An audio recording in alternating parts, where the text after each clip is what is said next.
Okay, so for today's lecture, I would like you guys to download the PDF file, the quiz file that I give to you in the WhatsApp group. So whenever I teach certain topics, and then I will stop, and then I will ask you to try to answer the question.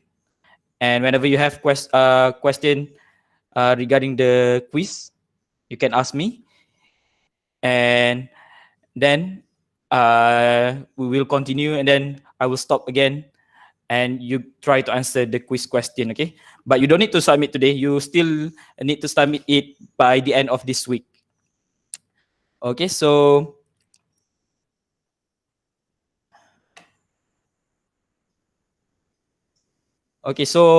today's lecture, okay, can you guys see the screen? So for today's lecture, we will go into studying the stability of a control system. So in previous week, the week previously, I mean the 2 weeks before, so we have learned about the second order system. So in second order system, you have four types of nature of response of second order system.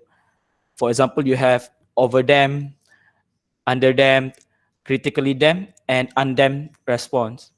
So if you still remember about undamped response, the oscillation of the time response will be infinitely, meaning that it will keep oscillate even though the time has increased to infinity, and doesn't show any sign of decreasing in oscillation. So this type of system, undamped system, is also known as marginally stable. And the other three, which are the overdamped, critically damped, and underdamped, are stable system, because uh, even though there are some oscillation in that system, or there are, for example, overshoot, for example, for the case of overdamp, but it will still reach steady state value for a certain whenever it reach a certain amount of time. So whenever a system reach a steady state value, then the system is stable. So for today, we will learn a new technique in determining the stability of a system. And previously, we have learned about second order system, where you can determine the nature of response by looking at the poles of the system of a control of a transfer function. So for today, we will learn about how to determine the stability of a system by looking at the poles, but we use a method called Routh. So, uh, so in this lecture, lecture 3F, we will go into understanding the stability of a system for normal cases. So today, students should be able to determine a system stability using Routh criterion. So Routh criterion is a mathematical method in determining the stability of system by looking at the denominator of a transfer function. So you don't need to determine the poles of a transfer function, because sometimes your denominator might be difficult to factorize, for example. So you need to use a different method. So here we use Routh criterion. So for today, we will learn into how to use Routh criterion for normal cases. All right. So before we go into detail about Hurwitz criterion, we go into the definition of system stability.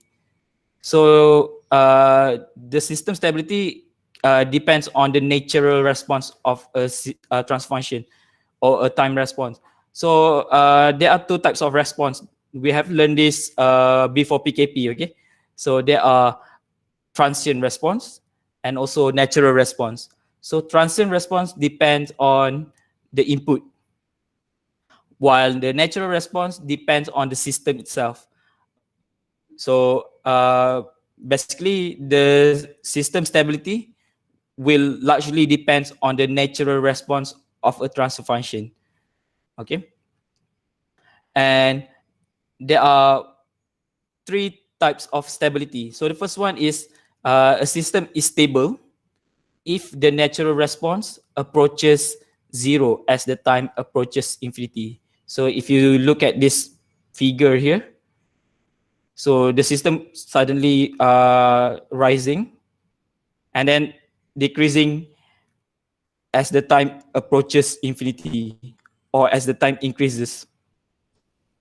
Okay, so whenever a system shows an increase and then suddenly decrease, and this is a type of system, we call it stable.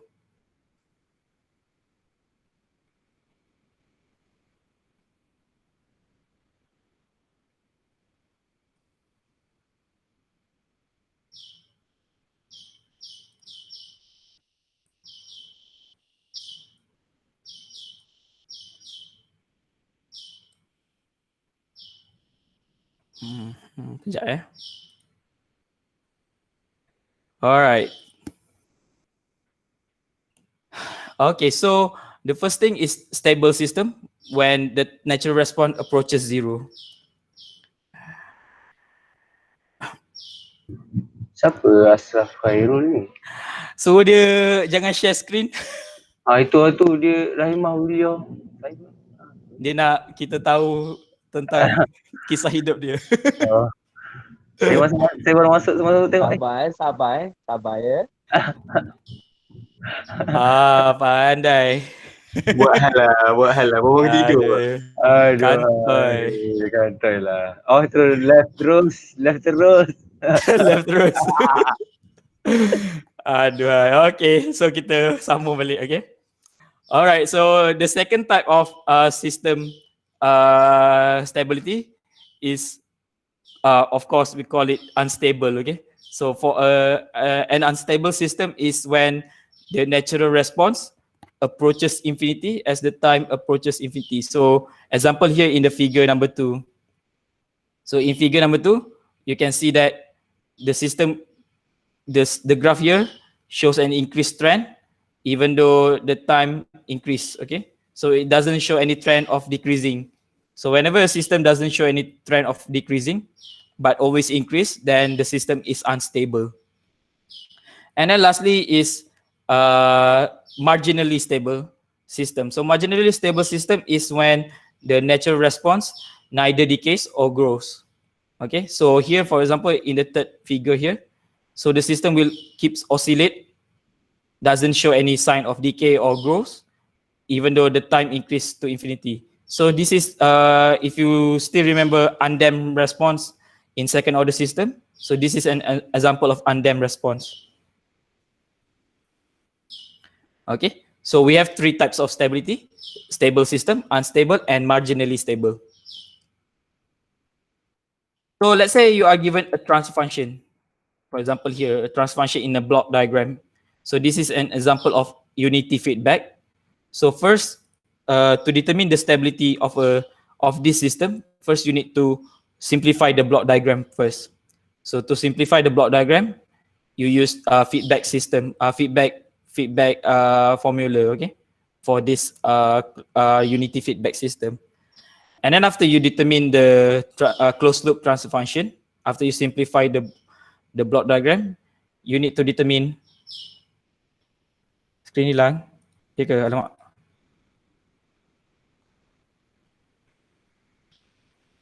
Boleh nampak screen? Macam ni boleh nampak tak?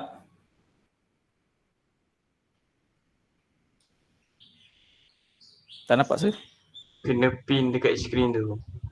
Pin kat screen sini Alamak. Teruk lah. Sekejap Nampak tak? Boleh nampak tak? Nampak je. Saya nampak muka sir. Nampak screen tak? Elemek. Kena pin dekat ni. So bukan salah saya kan, salah dia lah kan. So awak kena pin dekat screen tu. Yang presentation tu. Masih tak pernah ada kelas online kan? Kantoi lah, kantoi. Berapa time. Ada big time kantor. Ada. Okay, so boleh nampak je. Okay, kena tekan dekat korang punya Google Meet. Pinkan dia, okay? Alright, kita sambung. Okay, so after you determine the transfer function of this block diagram, then you can determine the poles of the transfer function. Meaning that you simplify the block diagram and then determine the poles. So here, the poles are given by this S-plane. So it's already plotted. So here, the first pole is negative 2.67. The other two are minus 0.16 plus 1.04J. And another one is negative 0.16 plus negative 1.04J. So there are 3 poles. And here the system, if you plot the time response here, the system shows a trend that decays and then reaching a steady state value. So this is an example of stable system. So whenever the time response approaches 0, whenever the natural response approaches 0, when the time approaches infinity, then the system is stable. So how to determine the stability of a system? By looking at the poles. So here, if the poles you plotted only in the left half plane, so here it's only on the left half plane of the S-plane, then the system is stable. Okay, so every poles here are negative in value, okay? Meaning that it's on the left-hand side of this S-plane. So whenever your poles is on the left-hand side of the S-plane, then the system is stable. Okay, now we look at example of unstable system. So let's say you are given a transfer function, a different transfer function. So first you simplify the block diagram. And then after you simplify the block diagram, you determine the poles, okay? Poles of the closed loop transfer function. So when you plot the poles on the S-plane, you get 2 of the poles here lies on the right-hand side of the S-plane.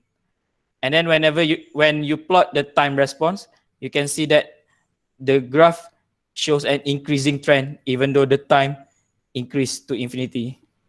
So here, when the time approaches infinity, the natural response approaches infinity as well. And so this is an unstable system. So an unstable system have at least the right half plane of the S-plane. So whenever your poles sit on the right-hand side of the S-plane, then the system is unstable.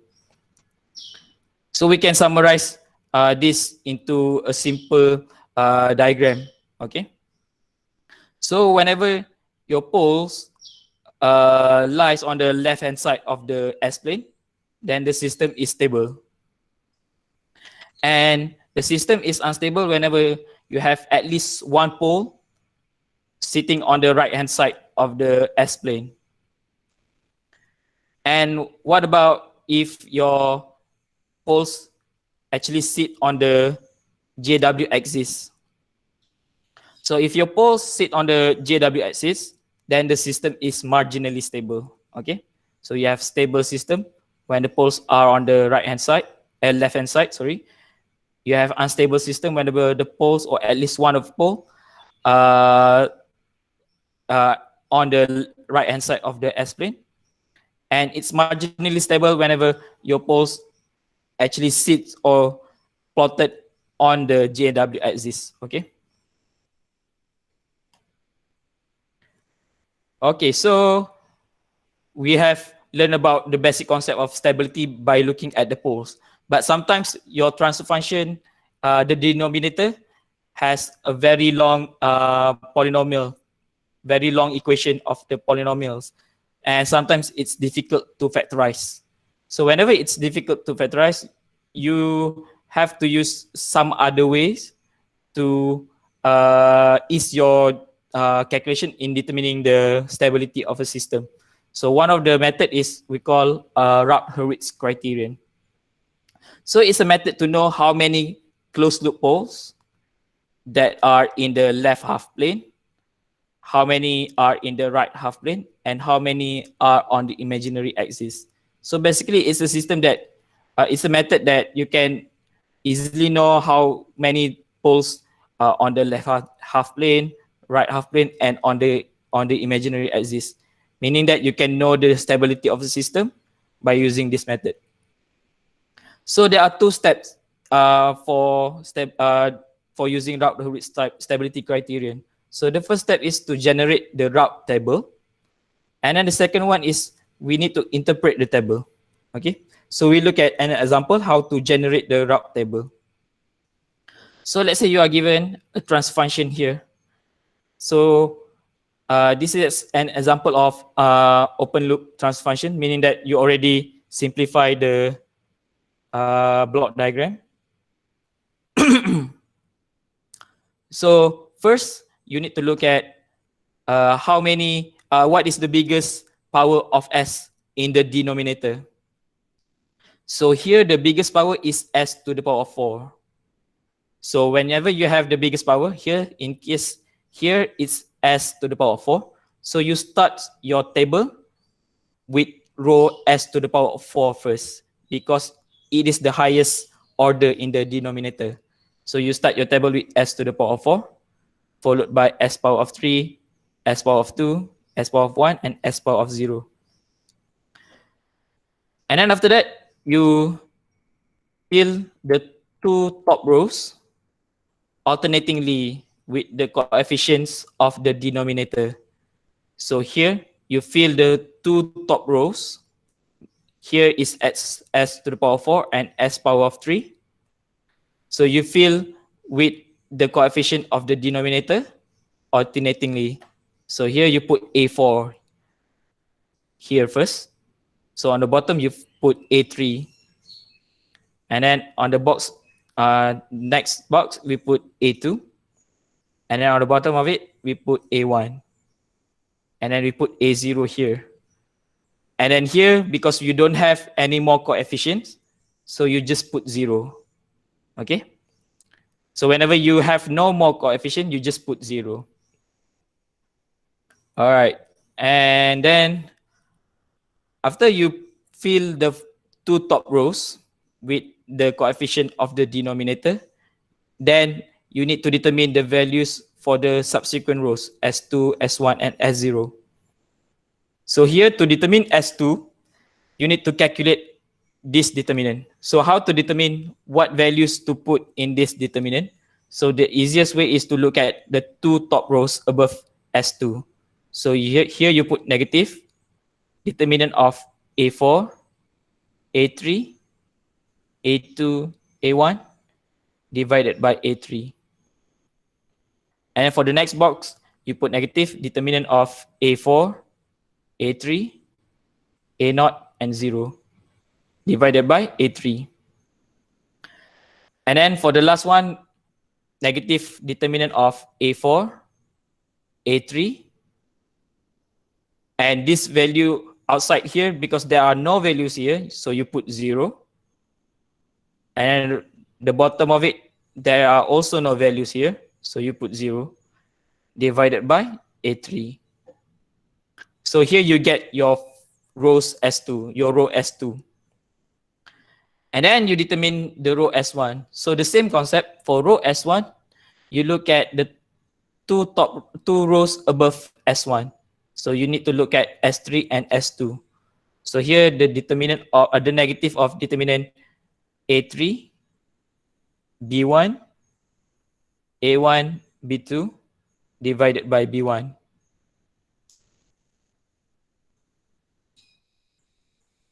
Tak dengar?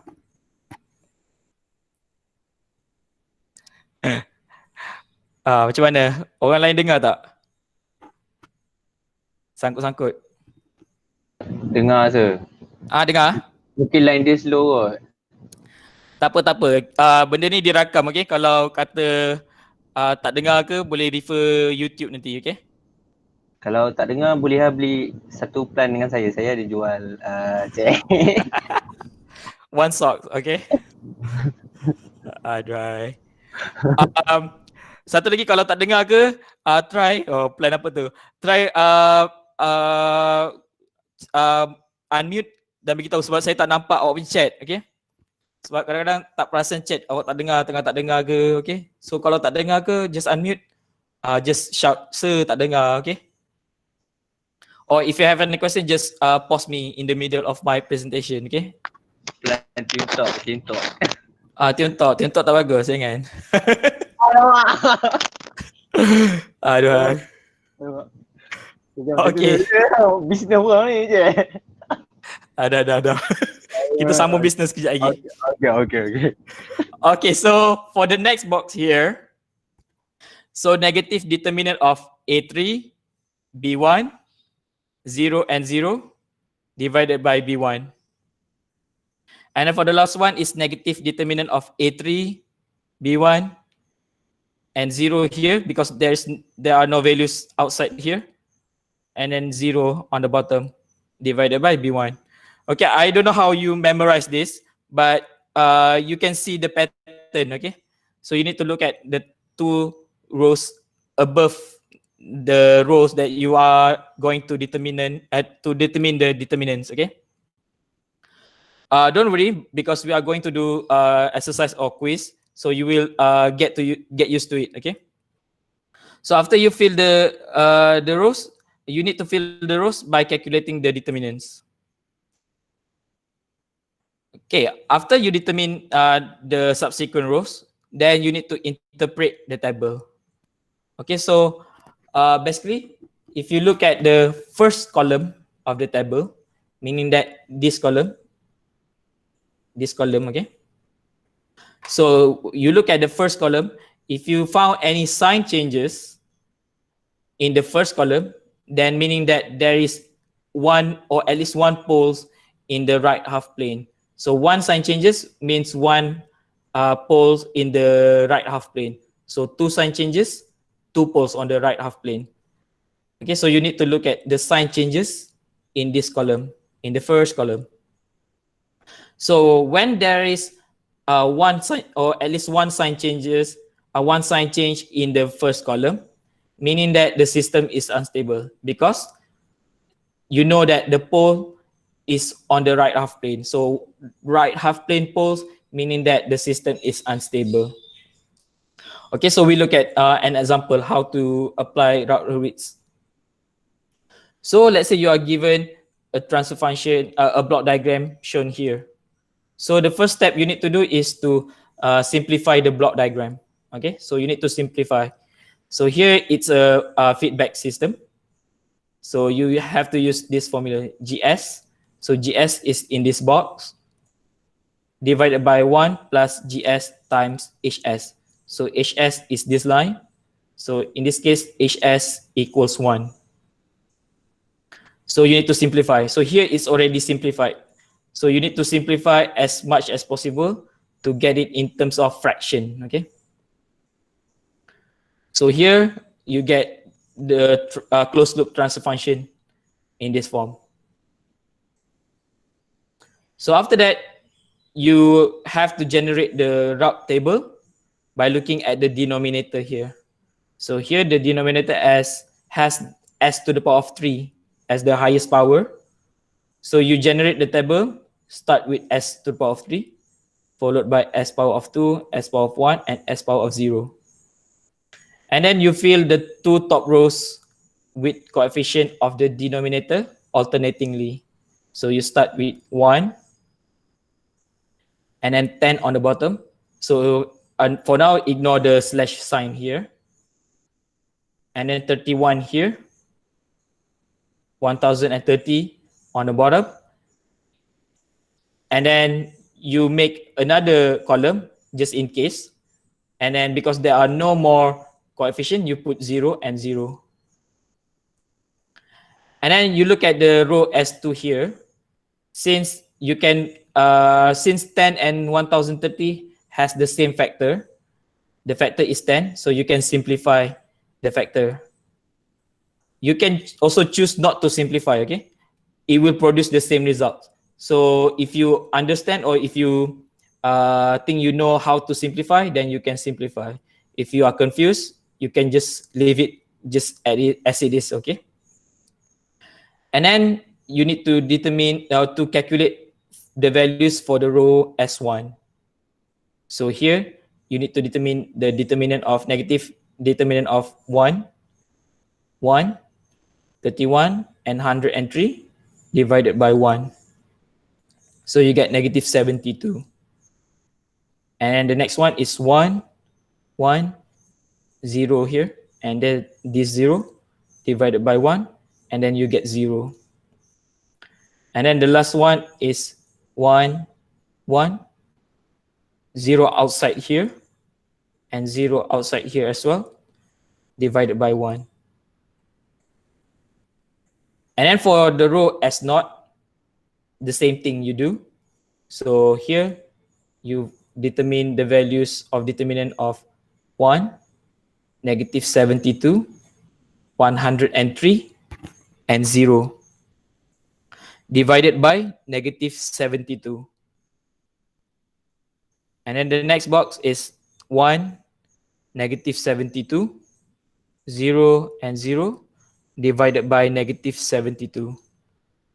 And then lastly, it's 1, negative 72, 0 outside here, and 0 outside here as well, divided by negative 72. So you will get the values for all the remaining rows. And now you need to look at how many sign changes in the first column. So here you see that this is positive, and the row below is also positive. So no sign changes here. And then you look at row S2 and row S1. So here it's positive, and here it's negative 72. So meaning that positive becomes negative. So you have one sign change here. Okay, so one sign change. And then you look at S1 and S0. So here it's negative 72. And at the bottom, it's positive 103. So another sign change here from negative to positive. So there are two sign changes. So you get two sign changes in the first column, meaning that there are two poles on the right hand side of the S-plane, and the system is unstable. Okay. Okay, so you can try quiz 9, question number 1. And if you have any question regarding the quiz, just let me know. Okay, I give you about 10 minutes. So we start again at 2:48, 2:50. Okay.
Okay, any question?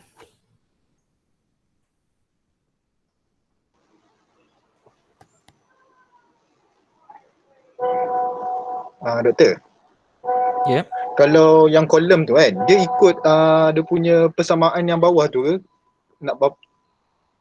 Contoh kalau yang bawah tu banyak, so kolom dia akan jadi lagi banyak ke apa? So denominator ni kalau S to the power 5, Hmm. so kena start dengan S power 5. Hmm. So ada 5 rows, ada 6 rows lah. Tak masuk dia yang ke kanan tu. Kan ke kanan Oh, kan ke ada lagi kanan. 3. Okay, so ke kanan ni usually if you don't have any more coefficient, so you don't need to put more columns. Okay, so here it stops at -2. Basically, the next column will be 0, 0, 0. Okay, so you don't need to put any more columns. So lagi banyak yang belah bawah tu lagi banyak kolom lah kita letak. Asalkan Dia asalkan awak dapat habiskan isi semua kolom tu dengan coefficient ni dulu. Contohnya macam S5 dengan S4 ni isi dengan 1, -1 alternatingly. So sampai berapa banyak kolom, and then from there that's how many columns you have lah. okay.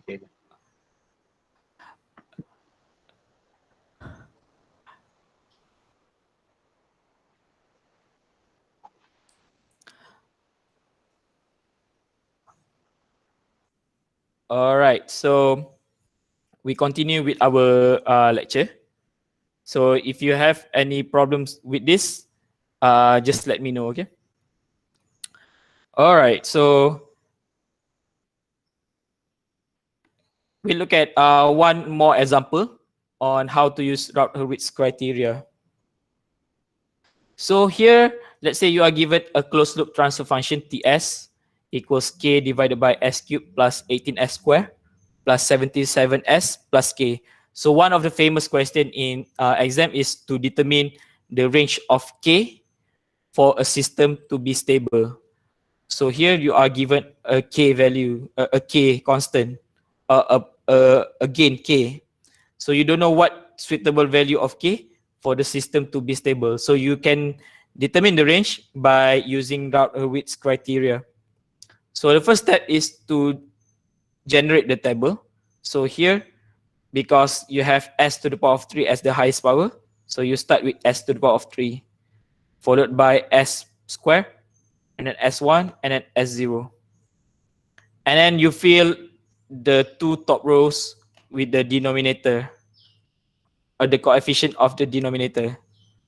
So you start with 1, 18, 77, and k. After that, you determine the values for the row S1. So for the first box, it's the determinant of negative determinant of 1, 18, 77, and k. Okay. So here it's already simplified. So you get 1386 minus k divided by 18. And then for the next box, it's basically the determinant of 1, 18, 0, and 0. So basically it's equal 0. So you can ignore this box. Okay, you can write 0 or you can just leave it blank. And then for the row S0, the determinant of negative 18, these values, k and 0 divided by this value. Whenever you simplify, you get k. And for this box, it's the value of 18, this value, 0 and 0. So you get 0, so you can just leave it empty. Okay? So now you get the completed Hurwitz table. So how to determine the range of k for a stable system? So for a stable system, you need to look at the first column and to check whether is there any sign changes. So here it's positive, positive, and these values here must be positive as well. Same goes for this value, must be positive for the system to be stable. So for stable system, the first column must have no sign changes. Okay, so meaning that here no negative values. So first we look at the row number 3, these values here. So this value must be positive. So it must be bigger than 0. So you get k less than 1386. And then you also look at the row number 4. So row here. So k value here must be positive. So k must be bigger than 0. And then you combine the two range here. So the completed range of K for a stable system is within 0 and 1386. Okay. So the step is the same. So the only thing different is that you need to look at the first column and evaluate H boxes to determine the range of K. All right, so you can try quiz 9, question number 2. I give you around 10 minutes, so we start back at 3 p.m. So if you have any question, just let me know, okay?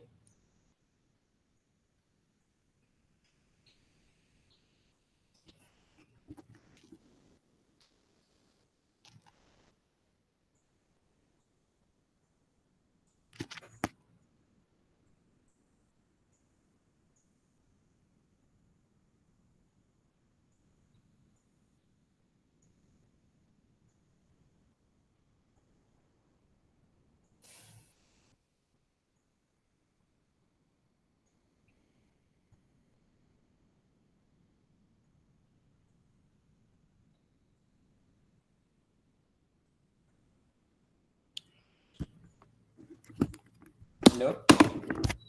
Ya. Tengah kelas. Dah. Tunggu sekejap lah. Jadi sebelum ini. Tak ada tengah kelas. Okay.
Okay, any question with this question number 2?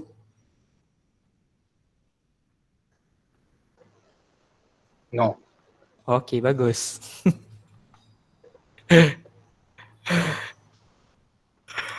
Okay, so if you manage to answer question number 2, then you can proceed to answer question number 3. Okay, so question number 3 is a bit difficult, right? Because you have more blocks in the block diagram. So usually in final exam, you are given a more complex block diagram. Basically question 2 and 3 tak mungkin keluar lah, okay? Never look the same as question number 2 and number 3. So the block diagram given in final will be very complex. So you need to have to transfer the pickup points, the summing junction, for example. So you have more components or more elements in the block diagram. And after you simplify, you need to determine the range K using Routh-Hurwitz criteria. So the same concept, but a more complex block diagram. Okay, so that's it for today's lecture. Okay, so tomorrow we will continue with Routh-Hurwitz, but for special cases. Okay, so that's it for today. Thank you very much for attending, and Assalamualaikum. Salam. Okay, bye bye.